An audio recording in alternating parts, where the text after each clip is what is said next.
세종시가 2조 원 규모의 내년도 예산안을 편성해 시의회에 제출했습니다. 세종시 본예산 편성액이 2조 원을 넘은 것은 시 출범 이후 처음으로 지역화폐 여민전 지원에 150억 원, 재해 예방 사업에 123억 원 등 올해보다 4.3% 증가한 2조 34억 원을 편성했습니다. 충남도도 올해보다 5.4% 증가한 9조 8천억 원 규모의 내년도 예산안을 편성했습니다.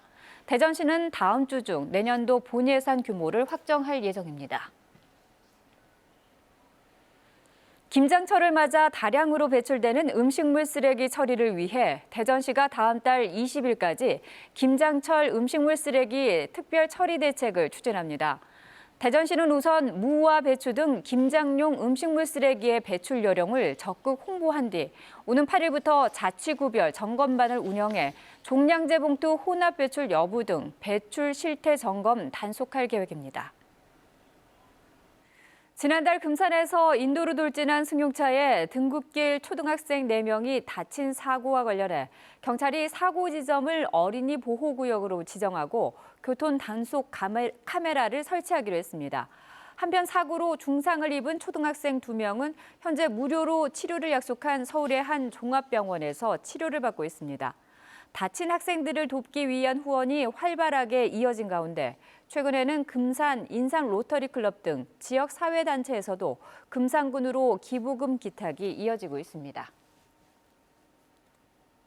대전보건환경연구원은 지난달 동남아 지역을 여행한 뒤 발열 증상 등으로 병원을 찾은 환자에게서 지카 바이러스가 검출됐다고 밝혔습니다. 지카 바이러스는 3급 법정 감염병으로 2016년 국내에서 처음 확인된 뒤 대전에서 감염이 확인된 건 이번이 처음입니다. 연구원은 사망률은 낮지만 임신 중 감염되면 소두증 등 선천성 기형을 일으킬 수 있다며 주의를 당부했습니다.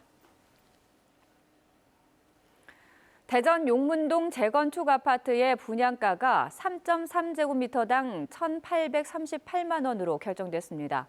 대전 서구는 재건축 사업이 추진되는 용문동 1, 2, 3구역에 들어설 아파트 입주자 모집 공고를 승인하고 사업 시행자가 신청한 분양가를 낮춰 3.3제곱미터당 1,838만 원으로 확정했습니다.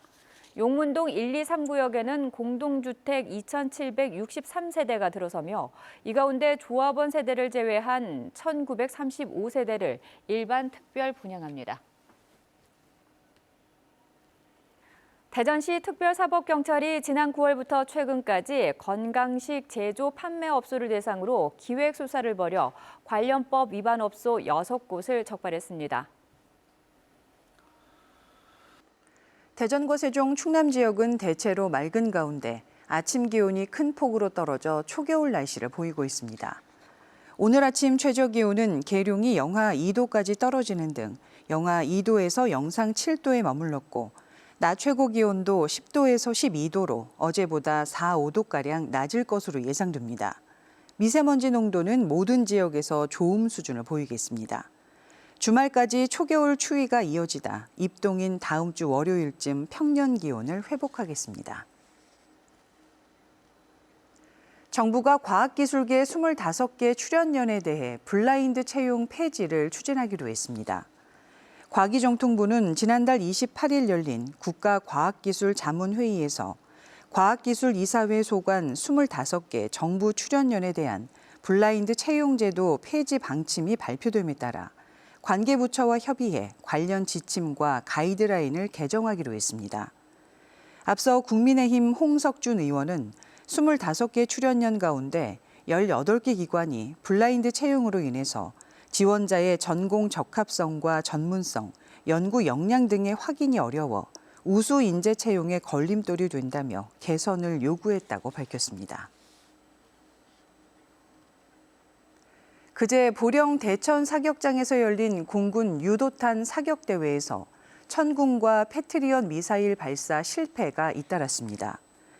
공군은 국산 중거리 유도 무기인 천궁 한 발이 해상으로 발사된 뒤 25km를 비행하다 통제 레이더와의 교신 불량으로 자폭했고 패트리엇 미사일도 발사 직전 레이더 오류가 확인돼 발사가 취소됐다고 밝혔습니다.